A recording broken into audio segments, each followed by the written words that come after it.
Hey everybody, first of all I want to say I hope this video finds you safe, healthy, and hopefully quarantined and staying home like myself. Make sure everybody is safe and available to get out fishing once this is all over. I'm getting a lot of questions regarding how we're tying up spinners last year, so I figured I'd use this time productively and explain how I used it last year for my fall fishing and actually in the spring fishing also.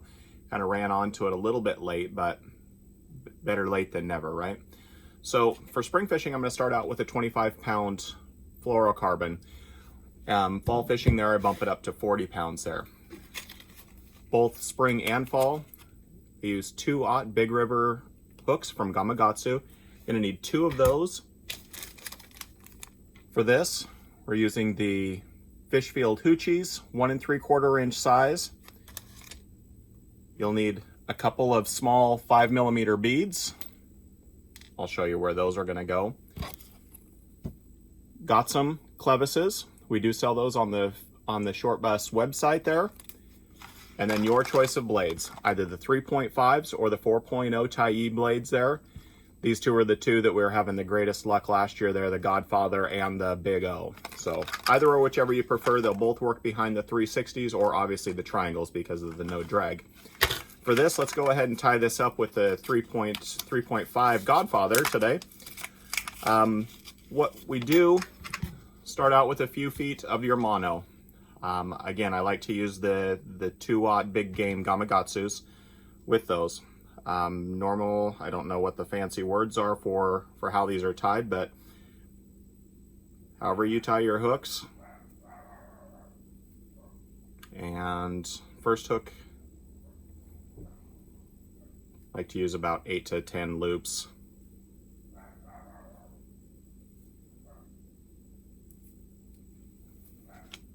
Down, and we're going to snip off the ends, trim that.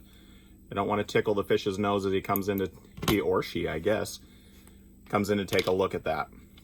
This is the hardest part here, and what we're going to try to do is get this second hook as tight as possible to the first hook. Generally right where the bend starts coming up there, that's going to be close enough. The most optimal is if you can get the hooks to go out both sides, but again, it's kind of a pain in the backside to try and keep these lined up once you get them tied, but do the best you can. It doesn't necessarily hurt it. The fish still get hooked, but you do want that inside outside type of a hookup ratio. That way, no matter which way they come, you've got something in their face that's going to be sharp and hopefully make a connection with them when you do get your opportunity. So again, as close as you can with the bottom of the hook. We're hoping to get the 2 hooks pointed in 2 opposite ways. Just like such. So again, what that's going to do is you have your hooks going out both ways there. If a fish comes either way, you're going to connect one place or the other there.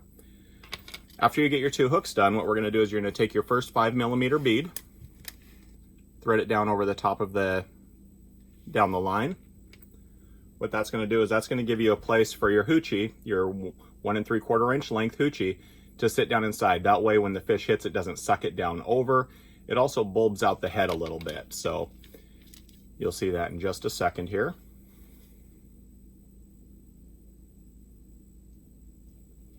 If I'm smart enough to get this threaded through, that is, there we go. And then all the way down. Keeping the skirt so it doesn't get tucked up inside of itself. You're going to slide it down so that the bead goes up inside of the head. You can see how it bulbed out a little bit there. There's no way for it to slide down. It's covering most of the first hook there. The second hook's more of a stinger there. That way if they do smack at it there, away you go. From there, you get 1 more of your 5mm beads to stack. And what that's doing is that's going to give the spinner a place to sit on top of it with a no friction to go down. They got some clevises that, again, are available in either the white or the black. What that does, there are no friction anyways, but it's nice when it rides on top of it there. Just lets that blade spin just a little bit more. So again, for this one, we're going to take the Godfather and thread it through the eye. From that point, all the way down to the top of the spinner. Again, rides on the top of it, gives it the no friction, lets that blade spin very freely there. Okay. From there, it's gonna be your decision on how long you're gonna go. Back up to your 360 flasher. We were running anywhere between 18 inches to 31 inches from the back hook up there. Changed day to day, which is crazy there. Some days we thought we had it all figured out there, and the next day, completely done, weren't getting any bites. We'd have to change it up until we figured out exactly what they wanted to. You can do the same exact thing with a pre-rig spinner there. Works the exact same way. You just don't have all that extra labor of putting things together, but still gonna do the same thing. Still 18 to 30 inches or even longer if you don't want that much action. The closer the spinner is to your 360, the more action, the more movement you're gonna get in that line. Some days, again, the fish like to have that little extra movement. Some days they want it back a little ways. So you're gonna have to experiment. That's part of the fun of fishing there.